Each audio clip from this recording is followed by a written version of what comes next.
झारखंड के पूर्व मुख्यमंत्री हेमंत सोरेन को ईडी रिमांड पर लेकर पूछताछ कर रही है, लेकिन हेमंत सोरेन की गिरफ्तारी का विरोध अब जेएमएम खुलकर करने को तैयार हो चुकी है। जेएमएम पंचायत स्तर तक आंदोलन करने की तैयारी में है। हमारे साथ मौजूद हैं बातचीत के लिए बीजेपी के प्रवक्ता प्रतुल सहदेव जी।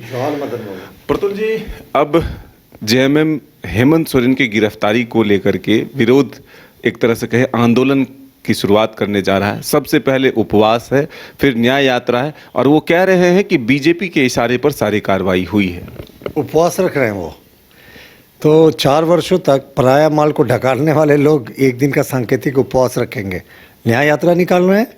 जिन्होंने 4 वर्षों तक आदिवासी मूलवासियों के साथ अन्याय किया, प्रदेश के साथ अन्याय किया, जनादेश के साथ अन्याय किया, वो न्याय यात्रा निकाल रहे हैं। ये सब ढोंग है। वो अब मगरमच्छ के आंसू बहा रहे हैं। मुझे तो लगता है सत्ता के शीर्ष में बैठे कुछ लोग को ये भी चाहत रही होगी कि हेमंत सोरेन जल्दी ना निकले। अभी जो सायरन बज रहा है और जो काफिला चल रहा है वो बंद हो जाए शायद। तो हमें लगता है हेमंत सोरेन को लेकर जो आंदोलन की बात जेएमएम कर रही है, ये पूर्णतः गैर कानूनी है, गैर संवैधानिक है। अब मामला ईडी के बीच नहीं है, अब ये अदालत में विचाराधीन है। अदालत में ये सुप्रीम कोर्ट गए, कोई रियायत नहीं मिली, हाई कोर्ट गए, कोई रियायत नहीं मिली, उसके बाद पीएमएलए कोर्ट गए, कोई रियायत नहीं मिली, फिर हाई कोर्ट आए तो हाई कोर्ट ने इनको फिर कोई तिथि मुकर्रर की है इसी महीने के अंत में कि उस दिन सुनवाई होगी। तो अगर प्रथम दृष्टया अदालतों को लगता कि हेमंत सोरेन जी के साथ ज़्यादती हो रही है, कोई मामला ही नहीं बनता, तो उनको तो बेल मिल जाना चाहिए था। बेल तो as a matter of right कहता है सुप्रीम कोर्ट, देना चाहिए। तो ट्रायल का मैटर तो दूसरा है, ट्रायल जब हो। लेकिन प्रथम दृष्टया अगर कोर्टों को थोड़ी भी ये गुंजाइश दिखती कि नहीं साहब इनके साथ ज़्यादती हो रही है, इनको रियायत देनी चाहिए, तो मिलता। लेकिन वो तो अभी भी ईडी की कस्टडी में 14 दिन मुझे लगता है की कस्टडी मिली है, शायद 2 दिन और बाकी हैं। और हमें लगता है कि जिस तरीके से ये आंदोलन कर रहे हैं, अब ये मामला पूरे तरीके से कोर्ट में विचाराधीन है। हाई कोर्ट ने अगला नोटिस जारी किया है, अगला डेट दिया है, उसके बाद आंदोलन।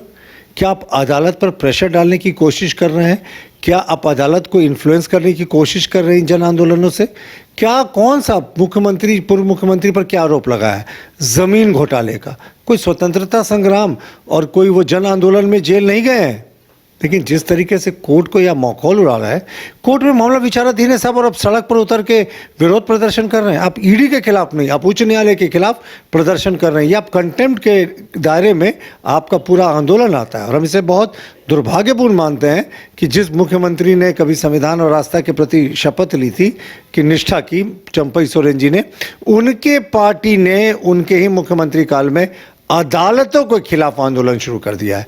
ये आंदोलन कोई जनता के बीच में प्रेरणा के लिए नहीं, अदालतों पर दबाव बनाने के लिए, जो बेहद खेदजनक है। कल ये भी कहा जा रहा है कि जो जानकारी मिल रही है उसके हिसाब से कि न्यायालय से लेकर जेल तक छोड़ने भी जाएंगे कार्यकर्ता, उसके बाद न्याय यात्रा होगा। तो अब क्या इसका एक पॉलिटिकल माइलेज लेने की कोशिश हो रही है? एक तरफ बीजेपी पर जो आरोप लग रहा है कि बीजेपी के इशारे पर हुआ, कोई सबूत नहीं, कोई साक्ष्य नहीं, फिर भी एक परेशान किया जा रहा है। मतलब विपक्ष को खत्म करने की कोशिश है बीजेपी। कोई सबूत नहीं, साक्ष्य नहीं। मिस्टर एक्स कौन है आखिर झारखंड में? किसका कोड नेम आर्किटेक्ट विनोद ने मिस्टर एक्स रखा था? पूर्व मुख्यमंत्री हेमंत सोरेन का। जो व्हाट्सएप चैट मीडिया में बहुत सुर्खियों में छपी थी, उसमें यही था कि 8.46 एकड़ का जो डिस्प्यूटेड ज़मीन था, उस पर जो बैंक्वेट हॉल का नक्शा बन रहा था, उसमें क्लाइंट का नाम, यानी जिसके लिए नक्शा बनाया रहा है, उसका नाम मिस्टर एक्स था। हमारे मिस्टर एक्स ने झारखंड को A to Z तक लूट लिया, पूरा लूट लिया। और उसके बाद ये आंदोलन कर रहे हैं और पूर्व मुख्यमंत्री को छोड़ने अदालत जाएंगे, जेल जाएंगे। उससे क्या लगता है इनको? अदालत में इस बात का कोई फ़ायदा होगा? अदालत में इस बात का कोई प्रभाव पड़ेगा? देखिए, अदालतें सबूत पर चलती हैं। इस तरीके से अगर आप चाहेंगे कि कुछ 100 कार्यकर्ताओं को उठाकर अदालत को इन्फ्लुएंस करें, तो एक तो आप गलत कर रहे हैं, और दूसरा अदालतों पर इसका कोई फ़र्क नहीं पड़ता। लेकिन हमारा मानना है कि पूर्व मुख्यमंत्री के लिए कौन सी जनभावना होगी? वो तो करप्शन के केस को फेस कर रहे हैं ना। और दूसरी सबसे बड़ी बात, कहाँ आपको गांव में आक्रोश दिख रहा है, जन आक्रोश दिख रहा है? कहाँ लोग मांडर पीट रहे हैं, थाली पीट रहे हैं, हेमंत सोरेन को रिहा करो? ये तो चंद झारखंड मुक्ति मोर्चा के कार्यकर्ता हैं जिनका गुजर बसर चलता था इसी सरकार में, वही सड़क पर आ गए हैं। लेकिन एक चीज़ समझने की है, बीजेपी क्या इसका पॉलिटिकल माइलेज लेगी चुनाव में? उन्हें जो गिरफ्तारी हुई, जो भ्रष्टाचार हुए, एक तरह से भ्रष्टाचार का मामला उठाएगी? देखिए, नरेंद्र मोदी जी का न्यू इंडिया हम बार बार कहते हैं, यहाँ करप्शन की कोई गुंजाइश नहीं है।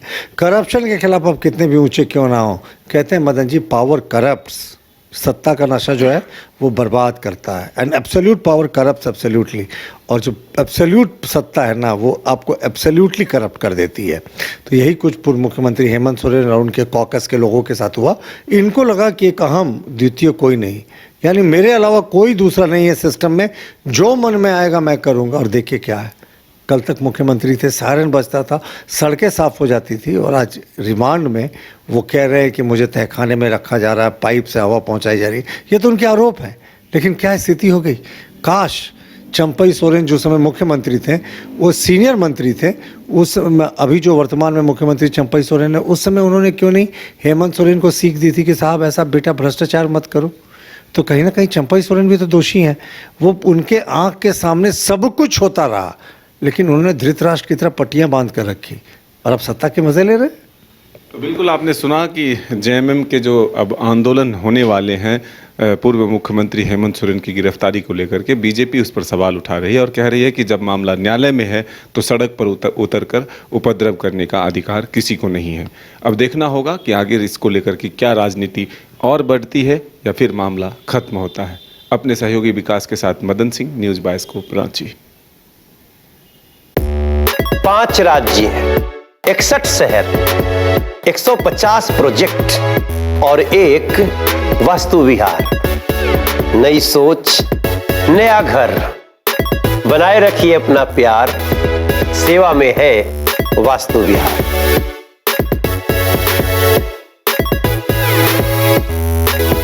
बच्चों को दिला रही है क्वालिटी एजुकेशन, तो अब धनबाद से बाहर जाने की जरूरत नहीं, क्योंकि धनबाद में ही खुल गया है DY पाटिल इंटरनेशनल स्कूल, जहां लड़कियों से नहीं ली जाती है एडमिशन फी। साथ ही इस साल एडमिशन लेने वाले स्टूडेंट को जब तक वो स्कूल में पढ़ेंगे तब तक ट्यूशन फी में मिलेगी 20% की छूट। Quality faculty, STEM lab, big play ground, bus facility, यानी complete student friendly environment. DY Patil international school, Kailashpuram, near Memco मोड़, Dhanbad. Admission open. IIT JEE NEET aspirants के सपने को पंख देने आ गया है कंप्लीट सॉल्यूशन इंस्टीट्यूट। यहाँ है smart classroom, 1-to-1 doubt clearing session, ask the expert, video solution और भी बहुत कुछ। मतलब हम करेंगे आपको गाइड, बनेंगे आपके mentor. Foundation classes from class 6 onwards for your bright future. Visit complete solution institute. घर के लिए ग्रोसरीज की जरूरत हो या चाहिए फल और सब्जी, डेयरी या बेकरी प्रोडक्ट्स चाहिए या beverages, snacks and branded foods चाहिए हो या ब्यूटी प्रोडक्ट्स, अब इनके लिए अलग अलग दुकानों की तलाश हुई खत्म, क्योंकि रांची में खुल गया है केस्टोमार्ट, जो रखे आपका और आपके बजट का ख्याल। हर सामान पर 5% की छूट, होम डिलीवरी की सुविधा भी। आज ही पधारें केस्टोमार्ट, one stop solution for every customer's requirements. Call 9153989339.